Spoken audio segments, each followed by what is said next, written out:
Seseorang mengikrarkan sumpah untuk menaklukkan Nusantara. Dialah Gajah Mada dari Majapahit. Gajah Mada mengikrarkan sumpah palapa saat diangkat sebagai Mahapati oleh Ratu Tribhuwana, yakni penguasa ketiga Majapahit, bahwa Gajah Mada tidak akan melepaskan puasa sebelum mengalahkan Gurun, Seram, Tanjung Pura, Haru, Pahang, Dompu, Bali, Sunda, Palembang, hingga Tumasik. Saat ini, banyak yang menganggap politik Nusantara adalah gagasan Gajah Mada. Namun, kita mesti mempertimbangkan bahwa pertama, Gajah Mada bukan seorang raja yang menganut tantra aliran Bhairawa Kalacakra, sehingga dia punya kepentingan untuk mengontrol pulau-pulau lain demi kesejahteraan rakyatnya. Kedua, Gajah Mada bukanlah orang dekat Kertanegara yang bisa melihat visi besar sang raja dengan lebih utuh. Ratu Tribhuwana yang memberi legitimasi pada Gajah Mada pun bahkan belum lahir ketika Nusantara bubar.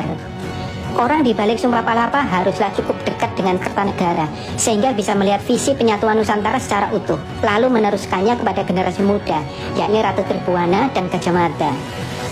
Orang itu adalah Gayatri, putri bungsu Kertanegara yang dinikahi Raden Wijaya, sang pendiri Majapahit, dan menjadi ibu bagi Ratu Tribhuwana.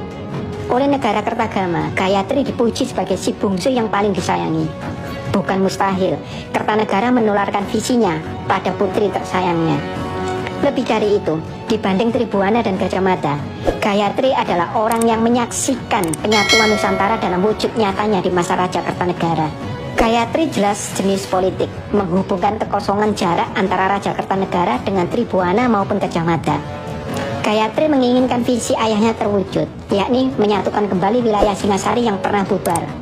Meskipun Majapahit mengubah istilah Dewi Pantara milik Kertanegara menjadi Nusantara, namun tujuannya tetap sama. Dalam prasasti Singasari, Gajah Mada menegaskan posisinya sebagai wakil Ratu Tribhuwana, menyampaikan baktinya kepada Raja Kertanegara.